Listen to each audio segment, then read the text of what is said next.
하나님 말씀 보겠습니다. 히브리서 6장에 기록된 말씀. 히브리서 6장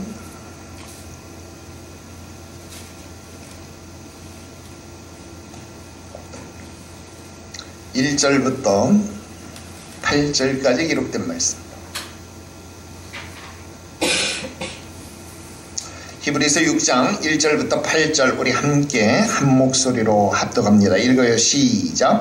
그러므로 우리가 그리스도의 도의 추고를 버리고 죽은 행실을 회개함과 하나님께 대한 신앙과 세례들과 안수와 죽은 자의 부활과 영원한 심판에 관한 교훈의 털을 다시 닦지 말고 완전한 대로 나아갈지니라. 하나님께서 허락하시면 우리가 이것을 하리라. 한번 빛을 받고 하늘의 은사를 맛보고 성령에 참여한 바 되고 하나님의 선한 말씀과 내세의 능력을 맛보고도 타락한 자들은 다시 새롭게 하여 회개할 수 없나니 이는 그들이 하나님의 아들을 다시 십자가에 못 박아 드러내놓고 욕되게 함이라.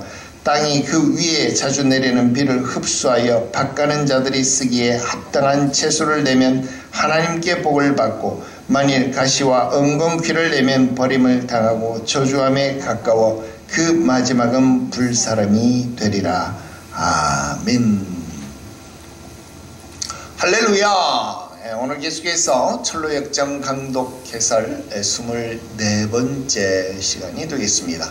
오늘은 해석자의 집 세 번째 챕터가 되는데요. 철장에 갇혀있는 남자 타락교리에 대해서 오늘은 공부해 나가도록 하겠습니다. 우리 먼저 오늘 철장에 갇혀있는 남자 우리 전체 부분을 한번 먼저 읽고 한 부분씩 우리가 공부해 나가도록 합시다. 먼저 우리 교재 말씀 읽습니다. 읽어요. 시작. 해석자는 다시 크리스천을 매우 컴컴한 방으로 데리고 들어갔다. 그곳에는 쇠철장 안에 앉아있는 한 남자가 있었다. 그 남자는 매우 슬퍼 보였고 땅만 내려다보고 있었다. 그리고 양손을 포갠 채 가슴이 찢어지는 듯이 한숨을 쉬고 있었다. 크리스천은 이것이 무엇을 의미합니까? 라고 물었다. 해석자는 그 남자에게 물어보라고 말했다. 크리스천이 그 남자에게 다가가서 당신은 누구입니까? 라고 묻자 그 남자는 나는 과거에는 이런 사람이 아니었습니다. 라고 대답했다. 과거에는 어떤 사람이었습니까? 과거에는 나 자신이나 다른 사람이 보기에도 상당히 철저하고 화려하게 신앙 고백을 했던 사람입니다. 전에는 나 자신이 천성의 도시에 합당하다고 생각했고 그곳에 갈 수 있다고 생각하며 매우 기뻤습니다.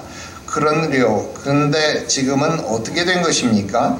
나는 지금 절망의 사람이 되어서 쇠철장 안에 갇혀 있는 것처럼 절망 속에 갇혀 있습니다. 나는 빠져나갈 수가 없습니다. 지금 나는 빠져나갈 수가 없어요. 어떻게 이런 상황에 이르게 되었습니까? 나는 깨어있지 않았고 근신하지도 않았습니다. 내 목에는 정욕의 고삐가 놓여 있었습니다. 그리고 하나님의 말씀의 빛과 하나님의 선하심에 대항해서 죄를 지었습니다. 나는 성령을 근심시켰고 성령은 나에게서 떠나셨습니다. 마귀의 유혹에 빠져 마귀가 나에게 왔습니다. 나는 하나님의 진노를 불러 일으켰고 하나님은 나에게서 떠나가셨습니다. 내 마음은 매우 강팍해져서 회개할 수도 없게 되었습니다. 그때 크리스천은 이 사람에게 더는 소망이 없습니까? 라고 해석자에게 물었다. 해석자는 그 남자에게 물어보라고 대답했다. 소망이 없습니까? 당신은 계속 절망의 쇠철장에 갇혀 있어야 합니까? 소망이 없습니다. 전혀 없습니다. 왜요? 찬송받을 자의 아들은 동정심이 많지 않습니까? 나는 나를 새롭게 해주신 그분을 십자가에 못 박았고 그분의 인격을 경멸했으며 그의 의로우심을 멸시했습니다. 나는 그분의 피를 거룩하지 않은 것으로 여겼으며 성령의 은혜를 모욕했습니다. 따라서 모든 약속에서 나 자신을 내쫓아 버렸습니다. 그래서 오직 위협만이 나에게 남았습니다. 무섭고 두려운 심판의 위협이 원수같이 나를 삼키려고 합니다. 도대체 어떤 일로 이렇게 비참한 상태에 이르게 되었습니까? 이 세상의 정욕과 쾌락과 이익들 때문이었습니다. 이런 것들을 즐기면서 나는 행복을 기대했습니다. 그러나 그것들은 독충이 되어서 저를 물어뜯고 갉아먹었습니다. 지금이라도 회개하고 돌아설 수는 없습니까? 하나님께서는 저희 회개를 거절하십니다. 하나님의 말씀은 저에게 믿을 용기를 주지 않습니다. 그렇습니다. 하나님께서 직접 저를 이 쇠철장에 가두셨습니다. 이 세상에 그 누구도 저를 쇠철장 밖으로 나가게 할 수는 없습니다. 영원한 고통, 영원토록 다녀야 할 고통을 제가 어떻게 견디지요? 이 사람의 비참한 모습과 불행을 기억하십시오. 그리고 당신에게 영원한 경고로 삼으십시오. 이거 참 무서운 일이군요. 하나님, 제가 깨어있고 근실하며 사람을 불행하게 만드는 원인들을 피할 수 있는 기도를 할 수 있도록 도와주십시오.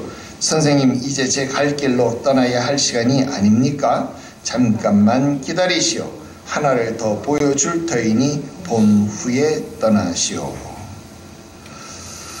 자, 이제 다시 앞으로 돌아가서 우리 처음부터 다시 중요한 부분들을 공부해 보도록 하겠습니다. 먼저 이 다시라는 부분에 밑줄을 긋고 동그라미를 하고 당구장 표시까지 해봅시다. 잠깐 먼저 샛길로 빠져나갔다가 돌아와서 말씀을 보려고 합니다. 여러분, 지금 이 남자, 그러니까 이 순례의 여행을 하고 있는 이 크리스찬을요, 이 크리스찬을 나라고 했을 때 지금 우리는, 그러니까 나는 어떤 상황, 어느 정도의 모습이냐 하는 것을 생각해 보자 하는 겁니다. 여러분, 말씀을 읽다가 임박한 진노를 깨닫고 그 멸망의 도시를 도망치듯 빠져나왔습니다. 그죠? 하나님의 말씀을 읽다가 진리를 깨달아서 임박한 진노를 피하기 위해서 여러분, 그것으로 울부짖다가 고통당하다가 성령의 유한 부르심을 듣고 이 순례의 길을 출발했다라는 겁니다. 도중에 전도자도 만났고 여러분, 세상의 고집쟁이, 변덕쟁이도 만났습니다. 여러분, 그렇다고 한다면 적어도 이 사람, 이 크리스찬은 요즘 말로 하면 어떤 사람일까요? 교회에 나가기 시작했다, 신앙생활을 시작했다, 그렇게 이야기할 수 있겠죠. 그죠? 자, 신앙생활이 그렇게 참 아름답게 출발되어졌는가 했는데 얼마 가지 못해서 어디에 빠졌습니까? 절망의 수렁에 빠졌다라는 겁니다. 그런 시간도 이 크리스찬에게, 우리에게, 나에게 있다라는 겁니다. 자, 그런데 또 거기에서 도움을 받아서, 도움이라는 사람의 도움을 받아서 그곳에서 빠져나왔는가 싶었는데 얼마 가지 못해서 여러분 누구를 만났어요? 세상의 지혜자라는 사람을 만나게 되었습니다. 그래서 원래 가야 할 그 길, 좁은 문으로 향하는 그 길을 버려버리고 어디로 빠졌어요? 도덕마을이라고 하는 곳으로 잠시 샛길로 빠져나갔다라고 하는 겁니다. 근데 그곳에 갔더니 율법주의라고 하는 엄청난 산과 같은 길이 무너져 내리는 것을 바라보고 겁나서 어찌할 바를 알지 못하더라. 여러분, 신앙생활을 하고 있는데 여러분, 세상에 여러 사람들이 나를 이 길로 가라, 저 길로 가라, 여러분, 나를 유혹하는 그런 일들이 우리 신앙생활 속에서 많았다라는 거예요. 원래 가야 하는 그 길을 버리고 잘못된 이야기들을 들으면서, 여러분, 목자의 지도를 받는 것이 아니라 잘못된 세상의 지혜자라고 말하는 사람들의 이야기를 듣고 자꾸만 딴 길로 가는 일들을 우리는 해왔더라는 거예요. 그때마다 무엇을 느꼈어요? 두려움과 공포를 느꼈다라는 거예요. 왜 그렇습니까? 율법의 억누름이 우리를 주관하기 때문에 그렇더라 하는 것입니다. 자, 그러나 다시 전도자를 만나서 바른 길을 찾게 되었고 이내 어디에 이르렀어요? 좁은 문을 통과하고 해석자의 집에 이르게 되었습니다. 즉, 성령님과 조우를 경험했다, 만남을 경험했다, 그 말이죠. 그러니까 성령님의 내적 인도 그리고 내적 가르치심을 경험하는 중이다라는. 그 신앙생활 하다 보니까 이제 1년 지나고 2년 지나고 여러분 신앙이 점점 성숙하면서 성령의 역사하심을 체험하기도 하고 성령의 가르쳐 주심을 체험하기도 하면서 여러분 신앙이 점점 성숙해가는 것을 느낀다라는 겁니다. 어떻게 해요? 거기서 우리는 7가지의 중요한 내용들을 보았다라는 거예요. 먼저는 진짜 목자가 누구인가, 참된 교회가 어디인가 하는 것들을 우리가 알게 되었다라는 거예요. 그리고 무엇이 진짜 복음이고 무엇이 율법이었는지 우리가 그 내용도 공부를 했다 하는 것입니다. 그래서 은혜로 구원을 받는 것 싶지만 여전히 내 마음속에는 무엇이 있었어요? 내 마음속에는 마치 두 어린아이가 있는 것처럼 정욕과 인내라고 하는 것이 항상 같이 있어서 이 두 가지가 서로 싸우고 있더라 하는 겁니다. 그리고 외부적으로는 어때요? 사탄이 우리의 은혜의 불을 꺼트리기 위해서 끊임없이 우리에게 물같은 시험을 쏟아붓고 있더라 하는 겁니다. 좀 뜨거워질만 하면 물이 끼얹어지고 좀 뜨거워질만 하면 물이 끼얹어지는 그런 신앙의 아주 우여곡절들을 우리는 자주 경험했다 하는 겁니다. 자, 그나마 다행인 건 무엇입니까? 그 벽 뒤에 누가 있었어요?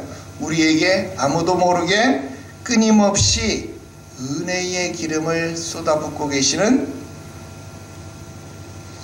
그리스도 예수를 경험하게 된다는 겁니다. 즉 우리를 보존하시는 그 은혜, 그 지키심을 경험했다 하는 겁니다. 그래서 여러분 우리는 어때요? 그 은혜의 불꽃을 꺼뜨리지 아니하고 여전히 은혜를 유지하면서 무엇을 하고 있어요? 저 천국 아름다운 화려한 궁전을 향해서 돌진하고 있다는 겁니다. 근데 그 돌진하다 보니까 여러분 많은 사람들이 들어가지 못하고 주저하고 있는데 여러분 그 속에서 여러분 어때요? 우리가 용감한 제자가 되기도 하고 또는 그 앞에서 겁먹어서 감히 들어가지 못하고 주저하고 있는 그런 우리의 모습도 발견한다 하는 겁니다. 자, 그런데 이제 거기까지를 지나서 지금 6번째 방 또는 6번째 공간, 6번째 방으로 우리를 인도하고 있는데 그 앞에 다시라는 말, 다시가 나왔어요. 그래요. 성령님은 지금 우리를 어디로? 컴컴한 방으로 데려갔다라는 거예요. 그런데 어떻게 다시 데려갔다? 이게 무슨 말일까? 여러분 신앙생활은 결코 오르막만 존재하는 게 아니다라는 것이죠. 항상 환하고 화려한 궁전만 우리들 눈앞에 펼쳐지는 것이 아니라 때로는 캄캄하고 절망적인 상황들을 계속해서 경험하게 된다 하는 겁니다. 자, 그런데 여기서 제가 말씀드리고 싶은 것이 하나가 있습니다. 무엇입니까? 자, 우리가 해석자의 집에 이르기 전까지 좁은 문을 통과하기 전까지 여러분 우리가 절망의 수렁에 빠지기도 하고 여러분 세상의 도덕마을로 새길로 빠져나가기도 하고 여러분 그런 우여곡절들을 우리가 겪었다 하는 거예요. 그런데 그때는 누구의 실수였어요? 나의 실수였다. 내가 주의하지 않아서 내가 잘못해서 내가 실수하고 내가 잘못해서 절망의 수렁에 빠졌고 또 내가 살아보겠답시고 이 짐을 빨리 벗어버리겠다라는 그 마음으로 내가 도덕마을로 갔다라는 겁니다.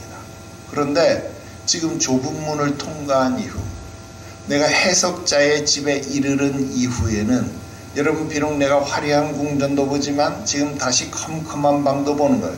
그런데 여기는 여러분 내가 실수해서 내가 잘못해서 빠지고 있는 캄캄함과 화려함이 아니더라는 거예요. 여러분 지금 우리는 계속해서 이야기하고 있지만 누구의 인도를 받고 있어요? 해석자가 우리의 손을 붙잡고 이끌어 가신다는 거예요. 그러니까 지금 여기서 말하는 이 다시라고 하는 말도 여러분 결국은 무엇입니까? 우리의 생활 속에서, 우리의 삶의 모습 속에서 보면 야, 내가 또 넘어지는구나, 내가 또 실수하는구나, 그렇게 느낄 수 있지만 여러분, 성령님 안에서 성령님의 인도하심을 받는 내리막길이라고 한다면, 캄캄한 방이라고 한다면, 여러분 그것은 어떤 겁니까? 여러분 지금 여기 보라색 그 타이틀에서도 이야기하는 것처럼 이 타락교리는 오히려 우리를 위한 것이다라는 거예요. 저와 여러분들을 바르게 하기 위해서 보여지는 것들이다 라는 것을 우리는 생각해야 합니다. 그래서 예전과는 다르다는 거예요. 여러분 예전에 절망의 수렁에 빠졌을 때는 실질적인 위협이 있었잖아요. 여러분 도덕마을에 갔을 때도 길이, 산이 나에게 쏟아지는 것 같은 그런 실질적인 위협이 나를 가하고 있었다라는 겁니다. 그렇지만 지금 내가 해석자의 손을 붙잡고, 즉 성령님의 손을 붙잡고 지금 따라가고 있는 이 길은 어때요? 비록 내가 사망의 음침한 골짜기를 다니는 것 같을지라도 여러분 이곳에서는 해를 두려워할 필요 없지요. 왜 그렇습니까? 주의 손이 나와 함께 하시고 주의 지팡이, 주의 막대기가 나를 안위하시기 때문에 그렇더라 하는 겁니다. 자, 이제 우리는 캄캄한 방을 보게 될 겁니다. 제목에서도 말하는 것처럼 이 캄캄한 방은 바로 타락을 이야기하는 겁니다. 자, 지금 이 타락의 교리를 가르치기 위해서 성령님은 지금 우리를 이 어두운 방으로 인도하고 계시다라는 겁니다. 여러분 일부 이 철로역정을 읽은 분들은요 그런 평가를 합니다. 이 철로역정 중에서 바로 이 부분, 이 남자의 타락한 이 부분이 가장 무섭기도 하고 어쩌면 가장 심각한 부분이기도 하다, 그런 평가를 내렸습니다. 그래요, 정말로 무서운 말입니다. 심각한 말입니다. 그러나 중요한 것은 무엇입니까? 지금 우리가 어디에 있어요?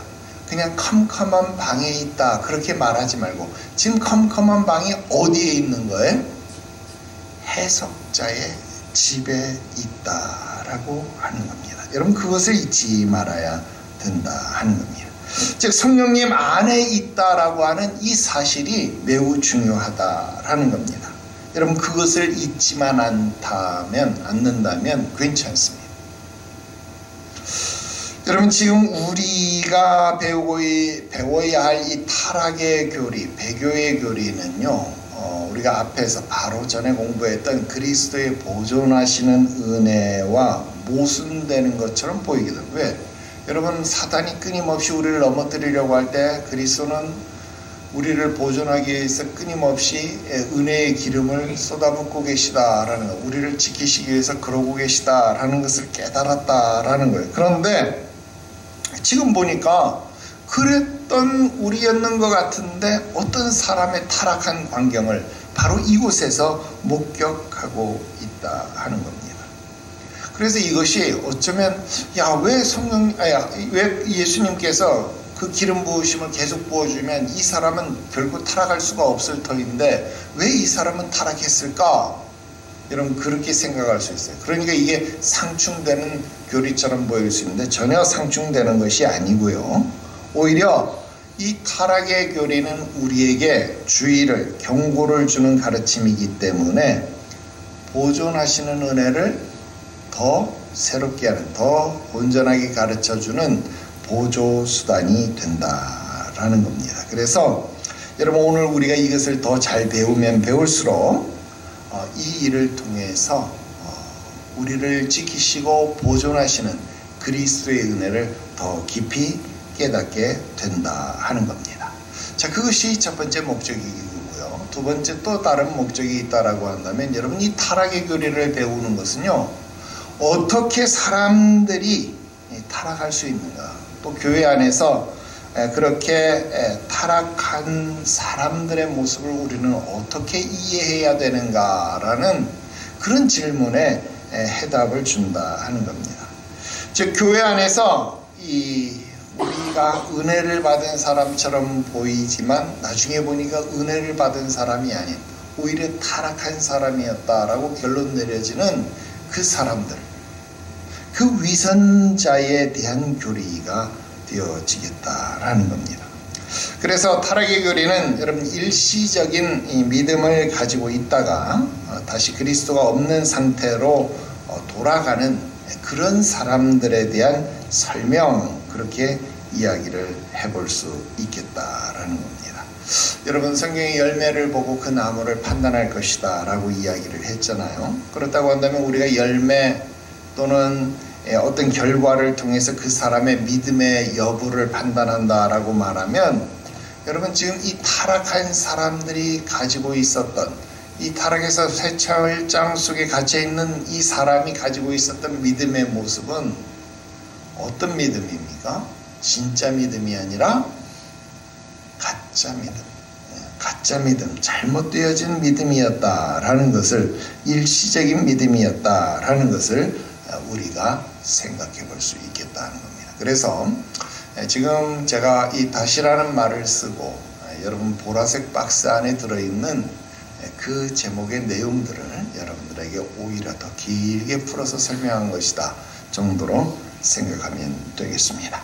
자, 다시 본문으로 돌아가 보겠습니다. 자, 크리스천을 매우 컴컴한 방으로 데리고 들어갔다. 이 부분을 읽어 봅시다.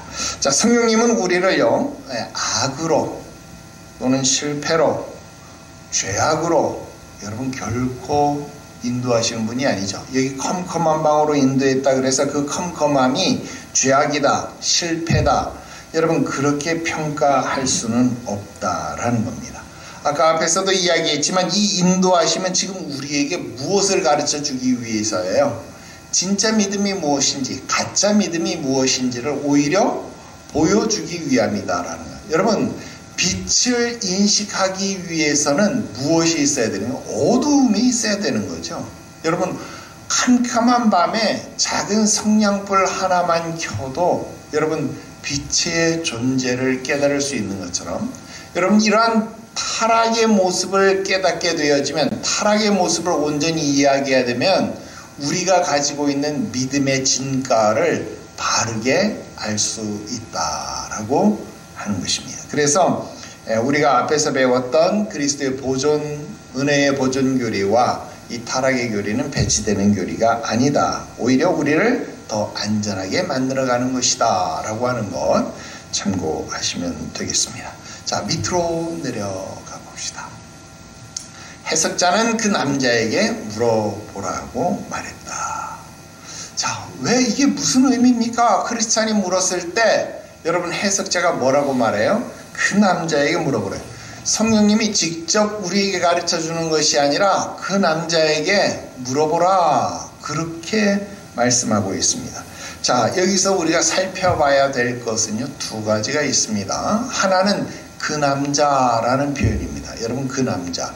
자, 분명히 이 쇠철장 안에 갇힌 사람이 있는데 이 사람에 대해서 지금 무엇이라고 표현하냐면 그 남자라는 표현. 여러분 이 표현은 우리가 어디서 봤어요? 크리스찬이 크리스찬이라는 이름을 쓰기 전에 이름이 뭐였어요? 한 남자였잖아요. 그죠?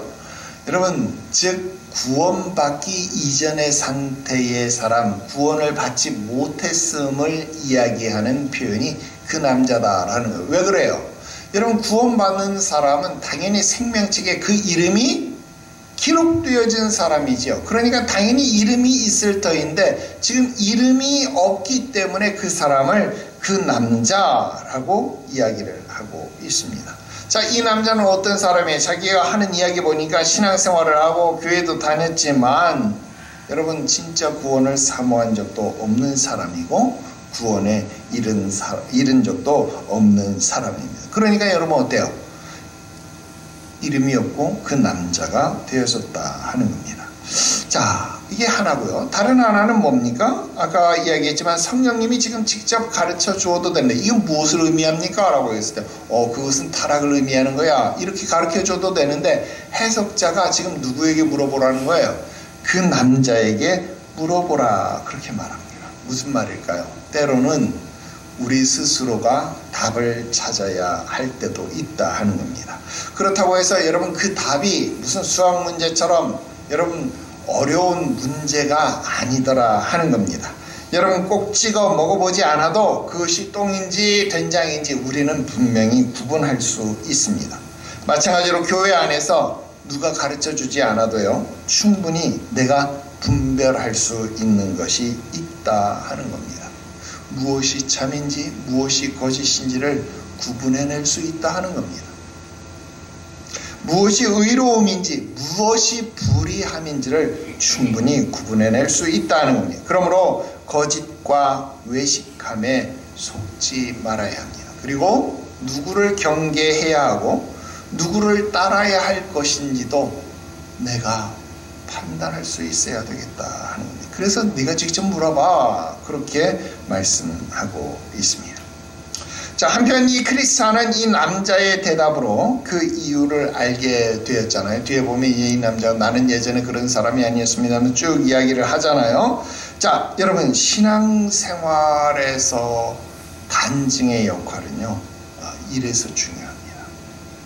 여러분 신앙생활에서 우리가 흔히 말하는 간증은 하나님 앞에 영광을 돌리는, 하나님을 영화롭게 돌리는 것, 여러분 그런 것만 간증에 속하는 것이 아니고, 여러분 다른 사람에게 분명한 증거를 보이는 것 역시도 간증이다 라고 말할 수 있습니다.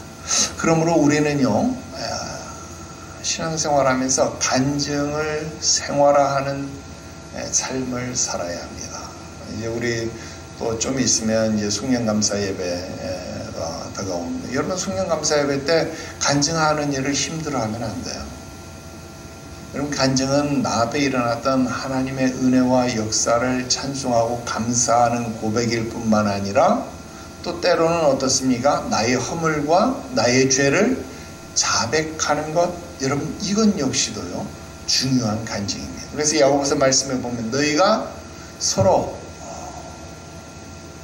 병낫기 위해서 서로 자백하라고, 고백하라고 말씀하고 있다 하는 겁니다.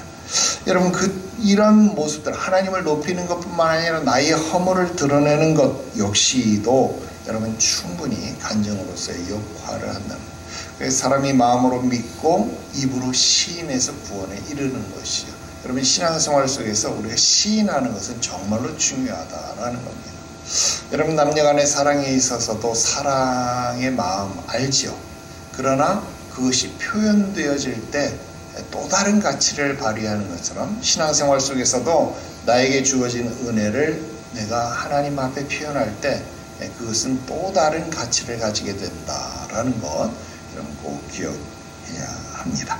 자, 지금부터는 철장 속에 갇혀있는 이 남자가 타락의 수렁으로 빠지게 되는 그 과정을 중심으로 해서 빠르게 살펴보도록 하겠습니다. 자, 쭉 내려가세요. 자, 과거에는 기뻐했습니다. 거기까지 첫 번째 부분, 이 부분을 전부 다 한번 밑줄을 쭉 그어 보십시오. 자, 어떻게 타락의 수렁으로 빠지게 되는가? 우리가 한 4가지를 이 남자의 고백 속에서 찾아볼 수 있는데, 그 첫 번째는요, 이 남자는 자기 스스로를 훌륭한 신자라고 생각했다라는 거예요. 그리고 다른 사람들도 자신을 그렇게 평가해 주는 것, 그게 당연하다, 그렇게 생각한다라는 겁니다. 종종 여러분들에게 말했잖아요. 오늘날 많은 한국교회 성도들이 좀 자기 자신을 괜찮은 그리스도인으로 생각하고 있다, 그렇게 평가하고 있다, 그렇게 되어지기를 원하고 있다. 그거 아니다 이 말이에요. 교회에서 죄를 지적받아야 된다라는. 그런데도 불구하고 나는 좀 괜찮은 그리스도인, 나는 훌륭한 그리스도인, 이런 평가를 원한다라는 겁니다. 자기 심령의 상태를 전혀 알지 못하는 겁니다.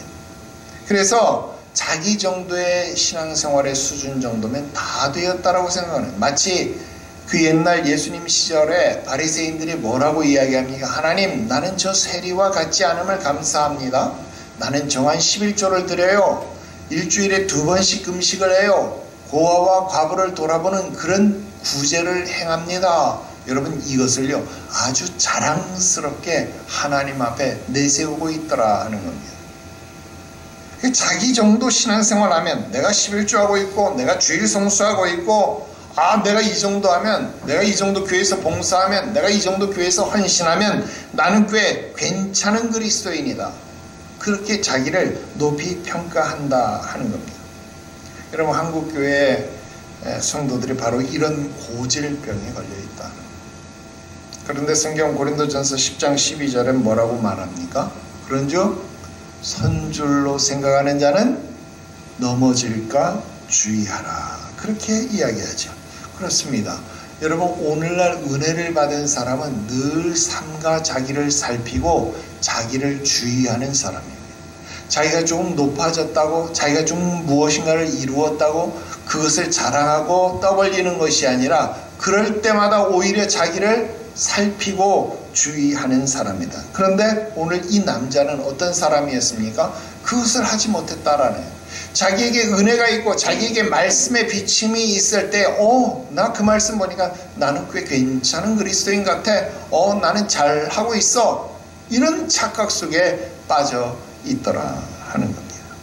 그것이 바로 타락하게 되는 첫 번째 단계입니다. 자, 두 번째 단계는 뭘까요? 다음 부분으로 내려가면요. 나는 깨어있지 않았고 근신하지도 않았습니다. 이 부분입니다. 이 부분의 밑줄을 그어봅시다. 자, 이 남자는 항상 깨어있지 못했습니다. 또 근신하지도 못했습니다. 여러분, 자기 자신에 대해서 긍정적인 평가, 이거 좋은 것이죠. 중요한 것이죠. 그런데 여러분, 나는 꽤 괜찮은 그리스도인이다. 그러니까 뭘 안 합니까? 회개를 안 해요. 즉 기도를 안 한다 그 말입니다. 나는 정상적이야. 나는 잘 나가고 있어. 자기 자신을 근신하지 않으니까, 돌이켜보지 않으니까, 살피지 아니하니까 영적 경계의 필요성을 상실해버렸다라는 겁니다. 그러니까 여러분 어때요? 계속 자기 영적 상태를 점검하고 하나님 앞에 자기 자신을 의탁하고 돌아보아야만 그런 교만함을 내어버리고 하나님 앞에 그 은혜를 유지할 수 있음에도 불구하고 그것을 놓쳐버린다라는 것입니다. 그렇기 때문에 지금 아까 이야기했던, 자, 나는 깨어있지 않았고 근신하지도 않았다. 그러니까 뭘 안 했다? 쉽게 말하면 기도를 안 했다. 자, 우리 대의문답, 소의문답, 신도교요서 우리 쭉 공부하면서 여러분, 그리스도께서 우리에게 은혜의 수단으로 주신 것 세 가지가 무엇이었습니까? 하나님의 말씀, 기도, 성찬. 자, 그런데 그 중에 무엇이에요? 기도를 하지 않으니까, 은혜의 수단을 쓰지 않으니까 은혜를 지킬 수가 없죠. 은혜를 못 지키니까 당연히 타락하는 거예요. 그래서 기도는 그리스도인들에게, 그래서 기도는 생명이다라는 거예요. 그 기도하지 않으면 당연히 타락하게 되어져 있습니다. 여러분, 기도하지 않으면요 망할 수밖에 없습니다. 여러분, 이것이 두 번째 단계다라는 겁니다. 여러분, 이런 상태에서 세상의 유혹이 다가오면 그거 이길 수 있습니까? 못 이긴다 이 말입니다. 예를 들어서 성경에 나오는 아나니아 삽비라, 여러분 자기의 소유를 팔아서 교회에 드리려고 했습니다. 여러분, 이거 아무나 할 수 있는 결심 아니잖아요. 그죠? 아무나 할 수 있는 거. 분명 베드로가 설교했든지 사도들이 설교했을 때 3,000명, 5,000명씩 돌아오는 그런 기적들이 계속 되어지면서 아나니아 삽비라도 어떤 사람입니까? 그 말씀의 비침을 듣고 아마 그 마음에 깨달음이 있었든지 성령의 감동이 있었든지 여러분 그런 일이 있을 것 아닙니까? 그러니까 내 재산을 다 팔아서 하나님 전에 드리겠다. 여러분 그런 서원하지 않았겠어요? 자, 그런데 어떻게 합니까? 여러분, 기도하지 못하고 세상의 유혹이 그들에게 다가왔을 때는 여러분 어떻게 돼요? 결국 자기의 땅 판 것의 일부를 감추고 일부를 드리는 그런 우를 범하게 된다는 겁니다. 결국 이 일은 성령을 속이는 일이 되었고 결국 그 두 사람은 회중 앞에서, 사도들 앞에서 죽음을 맞이할 수밖에 없었다라는 겁니다. 여러분, 은혜의 수단에서 떠나게 되면, 기도를 떠나게 되면, 기도를 쉬게 되면, 기도를 멈추게 되면 여러분 세상 정욕에 얽매이는 것, 그 한순간이더라 하는 거예요. 그래서 무엇보다도 기도는 늘 강조되어져야 한다는 것 여러분 잊지 마시기를 주 예수의 이름으로 축원합니다. 자, 세 번째 단계가 무엇일까? 자, 밑으로 내려가 보니까 나는 성령을 근심시켰다. 또 성령은 나에게서 떠나셨다. 이 부분에 밑줄을 봅시다. 자, 세 번째 단계는 무엇일까? 첫 번째, 나를 꽤 괜찮은 사람이라 자긍했다. 자긍하니까 기도하지 않았다라는 것까지 우리가 살폈어요. 자, 그 다음 세 번째 단계가 무엇일까요? 이런 세상의 유혹이 나에게 찾아오게 되었을 때 이 남자의 심령에는요, 분명히 어떤 것이 있었을까요? 영적 경고가 있었을 것이다 라는 겁니다. 왜? 이 남자도 앞에서 이야기했던 것처럼 하나님의 선하심과 진리의 말씀을 체험했기 때문에 지금 자기가 하고 있는 행위가 옳지 않다, 정당하지 않다라는 것을 분명히 알고 있었을 것이다 라는 겁니다. 또 뿐만 아니라 그 마음속에 성령의 책망, 질책하심이 있었음에도 불구하고 여러분 그것을 외면했더라. 근데 한 번 외면했을 때는 좀 괴로움도 있었고 불안도 있었고 여러분 이래. 두 번 외면했을 때, 세 번 외면했을 때 결국 나중에는요 무감각해지게 된다. 우리 성경적 표현으로 보면 성경에 심령에 화인, 불도장을 맞았다. 여러분 불로 지진받아지면 여러분 어때? 정상적인 기능을 할 수 없게 되어지는 것이죠. 그러니까 여러분 죄를 지어도 더 이상 그 죄에 대한 슬픔, 그 죄에 대한 자책도 없을 뿐만 아니라 여러분 죄에 대한 자백도 없고 그 다음 하나님 앞에 회개함도 없게 되어진다라는, 결국 그 양심이 작동하지 않으니까 그 믿음은 당연히 파산에 이르를 수밖에 없다라는 겁니다. 우리 신명기서 말씀, 너희가 오늘날 그의 음성을 듣거든 너희의 마음을 강팍하게 하지 말라. 뒤에도 이제 나옵니다만 마음이 계속 강팍해지는 거예요. 나 성령을 거스르고 슬프게 하기 때문에 결국 성령님은 나에게서 떠나시게 된다는 겁니다. 여러분 성경에서 이런 대표적인 인물이 누굽니까? 지금 우리가 금요일에 배워야 할, 사무엘상에서 배워야 할 사울 임금이 바로 그런 사람입니다. 그가 하나님께 선택받고 여러분 모든 사람 위에 군림하는 왕으로 세움을 받았을 때 그는 하나님의 영이 그에게 임하여져서, 여러분 심지어는 사울도 예언자이냐 이런 말을 들을 정도로 그에게도 성령이 역사하시고 성령의 말씀하심이 있고 성령의 역사하심이 사울에게도 있었다라는 겁니다. 그러나 그가 하나님 앞에 점점 불순종하고 기도하지 아니하고 순종하지 아니하였을 때 어떻게 됩니까? 하나님의 영이 그에게서 떠나실 뿐만 아니라 반대로 하나님이 부르시는 악신이 그에게 임하였다. 그런 표현을 성경이 하고 있다 하는 것 여러분 꼭 기억하시길 바랍니다. 여러분 타락이 별게 아닙니다. 바로 그것입니다. 하나님의 영이 나에게서 떠나가 버리는 것, 그게 타락이에요. 하나님이 더 이상 나와 함께하지 아니하시는 것, 여러분 하나님이 나에게 더 이상 그 음성을 들려주지 아니하시는 것, 하나님께서 더 이상 구름기둥 불기둥으로 나를 인도해 주지 아니하시는 것, 바로 그것이 타락의 결과다라는 겁니다. 자, 마지막 네 번째는요, 내 마음은 매우 강팍해져서 회개할 수도 없게 되었다. 이 부분입니다. 자, 죄로 강팍해진 영혼은요 더 강팍해집니다. 여러분 교회 안에서 이런 사람들 많이 보잖아요. 죄를 지적당하고 치료를 받고, 여러분 이러면 사실 우리가 늘 배웠던 건 치료는 우리를 죽이기 위한 것이 아니라 우리를 살리기 위한 도구이기 때문에 치료를 받았을 때 회개할 수 있는 기회이기 때문에 돌이키고 회개하면 여러분 어때요? 오히려 더 큰 믿음의 담력을 얻을 수 있다라는 거예요. 그런데 여러분 사람들이 죄로 인해서 강팍해졌기 때문에 여러분 이런 치료를 받았을 때에 어떤 모습이 나오는 거예요? 더 강팍해져 버리는, 뭐 여기만 교회냐? 여러분 이런 생각을 하게 된다 하는 겁니다. 그래서 여러분 여기만 교회냐고 자기는 교회를 떠나간 것이다 라고 생각하잖아요. 그리고 다른 교회 갔으니까 나는 주를 떠난 것이 아니다 생각하잖아요. 그러면 이곳은 주님이 안 계신 곳입니까? 이곳은 주님의 교회가 아닙니까? 이 굉장히 신학적으로 큰 오류를 범하는 거예요. 내가 지금 교회를 떠났다라고 하는 말은 무슨 말입니까? 신학적으로 내가 주님의 교회를 떠난 거예요. 내가 주님의 몸에서 떨어져 나간 거예요. 포도나무에서 가지가 끊어져 버리면 어떻게 되는 거예요? 말라 비틀어지는 거예요. 밖에 버려서 불타는 거예요. 회개하고 돌이켜서 다시 접붙임을 받지 아니하면요, 죽는 거예요. 그걸 모르는 거예요. 교회를 떠나서 다른 교회 가면 그 교회도 주님이 계시니까 나 그곳에서 주의 이름을 찬송한다고, 주의 이름을 부른다고. 여러분, 그곳에서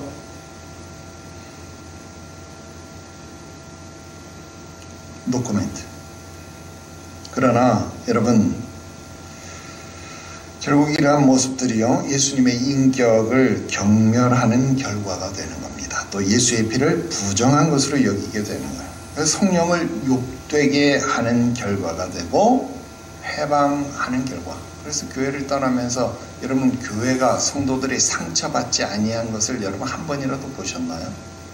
항상 주님의 교회에 생채기를 내게 된다라는 거예요. 그것을 좀처럼 사람들이 두려워하지 않는다라는 거예요. 이거 얼마나 안타까운 일입니까? 그러면서도 그걸 깨닫지 못한다는 건 이게 얼마나 안타까운 일이냐.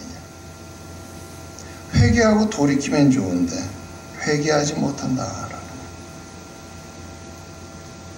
자, 마지막 부분 살펴보겠습니다. 이거 참 무서운 일이군요부터 도와주십시오까지 한번 쭉 밑줄을 그어보십시다. 이거 참 무서운 일입니다. 하나님, 제가 깨어있고, 지금 크리스찬이 하나님께, 해석자에게 아니고 하나님께 기도하고 있어요. 여러분, 기도는 하나님께 하는 겁니다. 하나님께. 이거 참 무서운 일이군요. 지금 이 타락한 남자로부터 이 타락의 과정을 들은 크리스찬은요, 너무나도 무서웠습니다. 자기도 이렇게 혹시 타락할 수 있을지도 모른다, 그런 생각이 드는 거예요.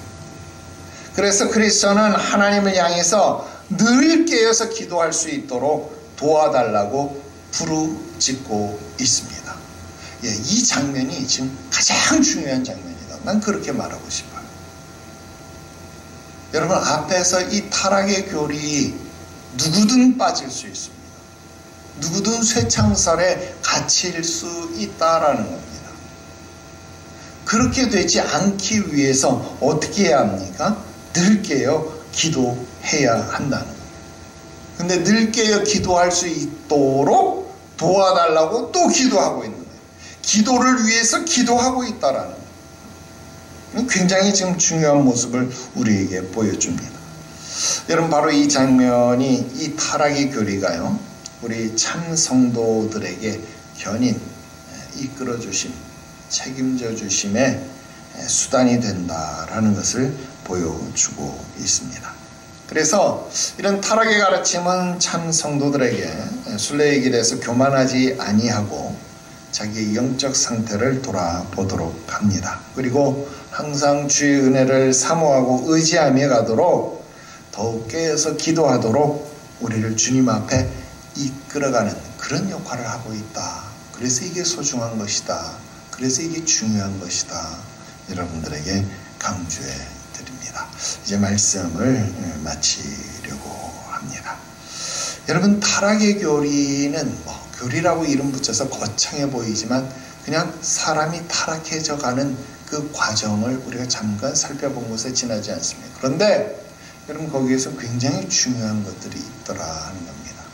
여러분, 내 자신을 바로 보지 못하면, 나를 하나님 앞에 의로운 자로 여긴다면, 여러분, 성경이 이야기, 의인은 없나니 하나도 없다, 그렇게 이야기하잖아요.